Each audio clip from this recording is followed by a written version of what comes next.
those challenges you mentioned there, email communication amongst the different firms, even though you were all under one name at that point, email challenges, you mentioned sharing work. Did those challenges impact your acquisition strategy until you had them solved? Or would you say your acquisition strategy didn't wasn't finalized until after you solved them? I would think we never changed, and we always figured we could figure it out, right? I mean, that was, for us, we were pretty determined, right, to continue to grow. We always knew we wanted to be one firm. So the challenges were basically, hey, go put the team together and figure it out.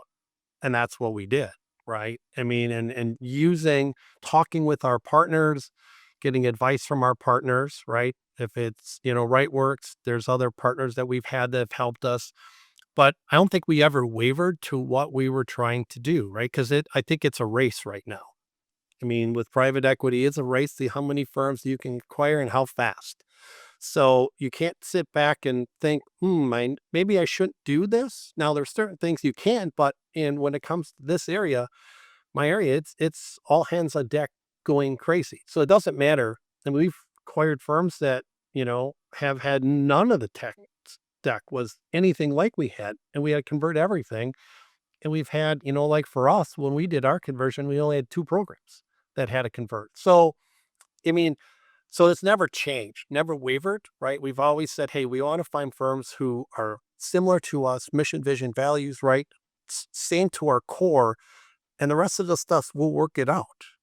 Does Rightworks give you a superpower?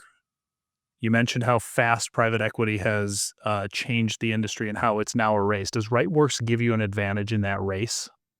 100%. And I don't know if it really gives us an advantage on the acquiring side, right? Because a lot of firms have Rightworks ready. What it does, it gives us that ability to integrate faster, right? I mean, and to us, that's the biggest thing, right? I have the easiest job, I think, of all, right? To go out there and build relationships and find firms that are similar to us. I love that. I get to talk to a lot of firms. The hard part is the back end. And I've always said that, right? It's the integration piece. That's because that's what disrupts everybody. And if you don't have a good partner like Rightworks, right? That is that first line of, first person, that's what everybody sees is how well does Rightworks work?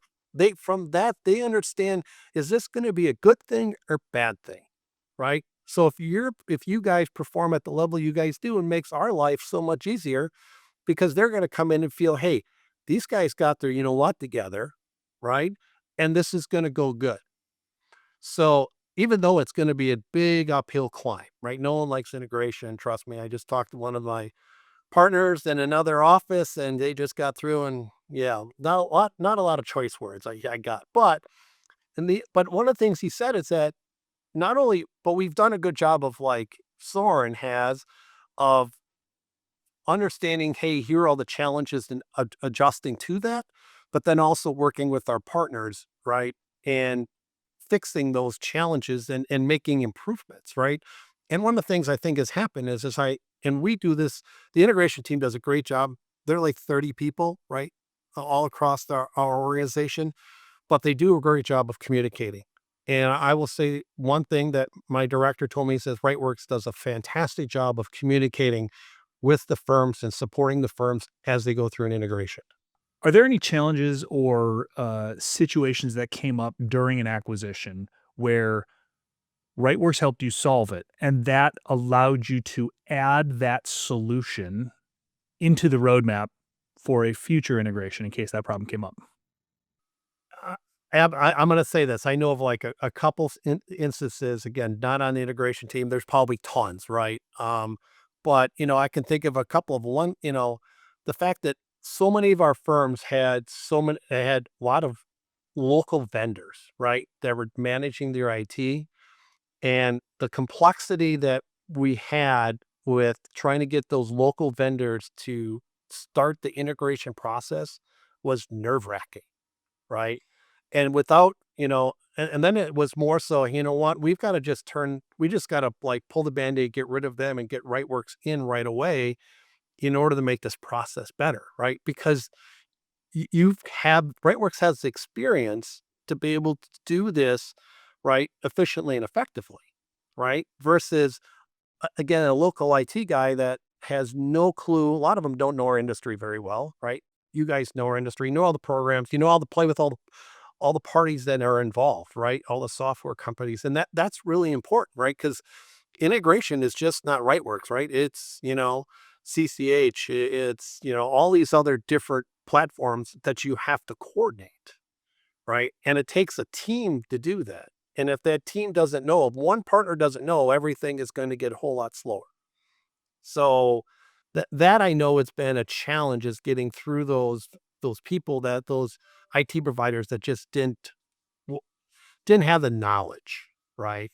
Which is a big thing when you're talking about, firms. So that's one of the things we try to find out really early is like, okay, what's your IT, right? Well, that's one of the due diligence pieces is we have to do a full IT background to understand what we're getting into. Now, does that make our life, does it change the deal? No, right?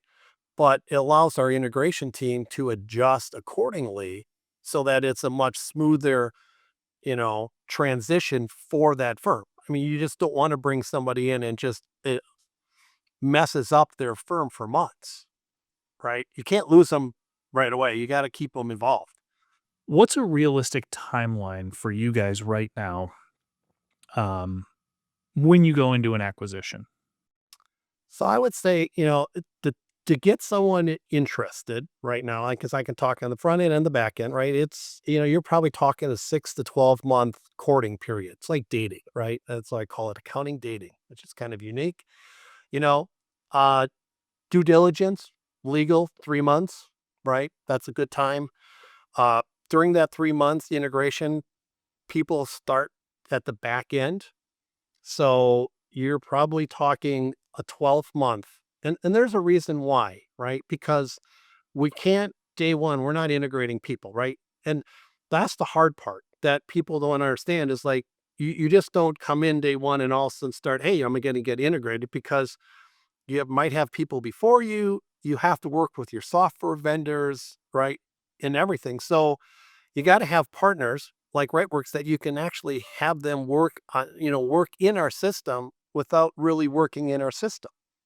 Because then once they're in, you have a few systems that are going through, but then after that, then they have to kind of wait their turn to get into an integration. Once that integration, I'm going to say the stars align, right? All the software providers and everybody's on base. You're talking 2 to 3 months. Is that a similar story to what you hear from peers who may not be using a common platform on the back end? Uh, from talking to some of my peers that have gone through, understand this. A lot of firms, right, are, if they're, let's say they're privately backed, they're still on their own platform, right? They don't change. That's kind of the model, right? You have two models out there. You've got the model where they standalones, they really haven't changed anything. Maybe a back office where, all the billing is done, but that's it. They keep all the other softwares versus us, the one firm, right? Everything is the same. The bigger firms, yes, it's a big challenge, right? It's even I call them the legacy firms. The legacy firms, it's harder because they're so set in their ways, right? They don't like to adjust because it takes long and they're big and slow and stodgy.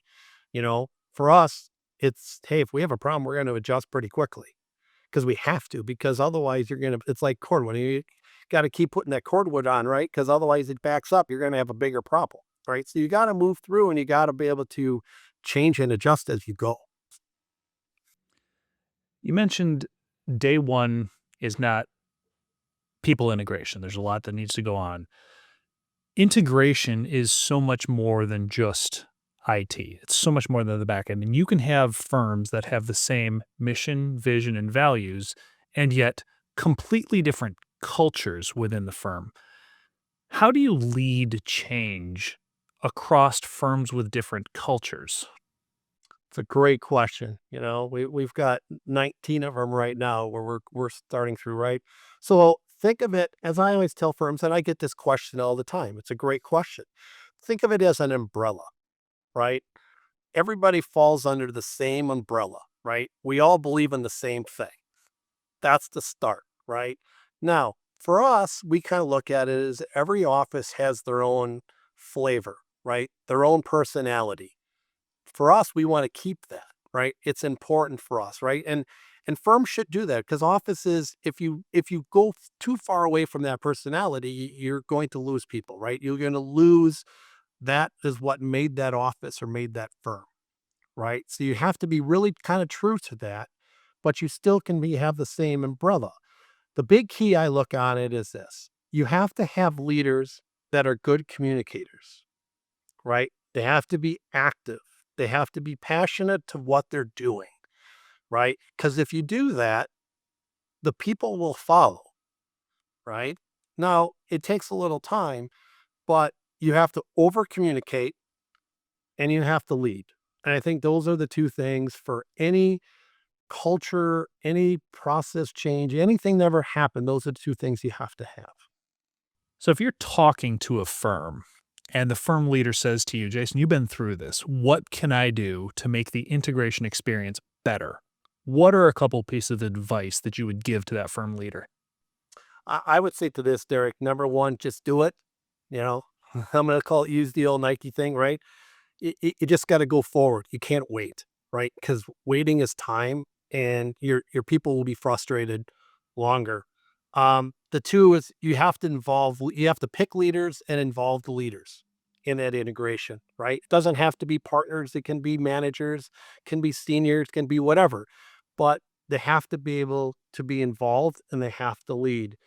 And the last thing, communicate, communicate, communicate, right? Have good timelines, understand that people have problems and listen and communicate the results, right? In our industry, I think that's the biggest thing right now that I see. Every office is sometimes communication is lacking, right? I think we need to do a better job of communicating in our industry.